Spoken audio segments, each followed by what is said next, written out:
उस पर रूप तेरा साधा, चंद्रमा जो आधा आधा जवारी। गोरी तेरा गाँव बड़ा प्यारा, मैं तो गया मारा, आके यहाँ रे, आके यहाँ रे।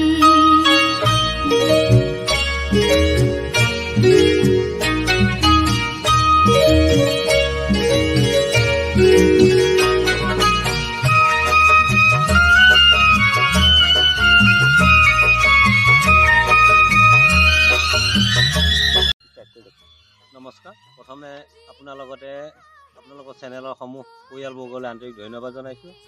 আৰু লগতে আজি বিশ্ব ধৰিত্ৰী দিৱস উপলক্ষে সমূহ অসমবাসী ৰাইজক আন্তৰিক শুভেচ্ছা জনালোঁ। আজি 22তম আমাৰ প্ৰকৃতিপ্ৰেমী মঞ্চ অসমৰ প্ৰতিষ্ঠা দিৱস, লগতে বিশ্ব ধৰিত্ৰী দিৱসৰ লগত সংগতি ৰাখি আমি আজি জাগিৰোড চগ্গাচালত আমাৰ প্ৰকৃতিপ্ৰেমী মঞ্চৰ তৰফৰ পৰা হাতী খাদ্যৰ বাবে আমি পাহাৰত কিছু খাদ্য ৰোপণৰ ব্যৱস্থা কৰিছোঁ।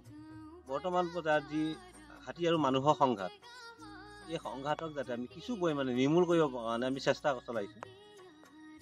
আৰু ইয়াৰ লগতে আমি সমূহ অসমবাসী ৰাইজক জনাওঁ যে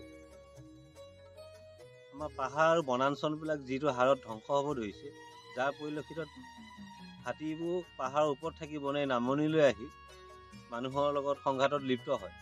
যাতে তেনেকুৱা নহয়, আমি যিমান পাৰোঁ সকলোৱে লগ লাগি হাতীৰ বাবে খাদ্য যাতে আমি পাহাৰত ৰোপণ কৰি হাতীবোৰ পাহাৰৰ পৰা নামি আহিব নোৱাৰা ব্যৱস্থাটো কৰিব পাৰোঁ, তাৰ বাবে আমি সকলোকে অনুৰোধ জনাইছোঁ।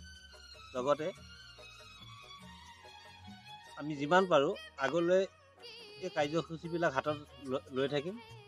আৰু আজি আমি হাতীৰ খাদ্যৰ বাবে আমি এতিয়া বৰ্তমান তৰা গছ লগাই আছিলোঁ, বাকী সদস্যসকল ওপৰত আছে। কলগছ, সৰুৱা গছ, ডিমৰু, কদম, আম, কঁঠাল, যিবোৰ খাদ্য অকল কলগছে যে হাতীয়ে খায় সেইটো নহয়, এইবোৰ খাদ্যও খায় হাতীয়ে, যাৰ কাৰণ মানুহে নাজানে সকলোৱে।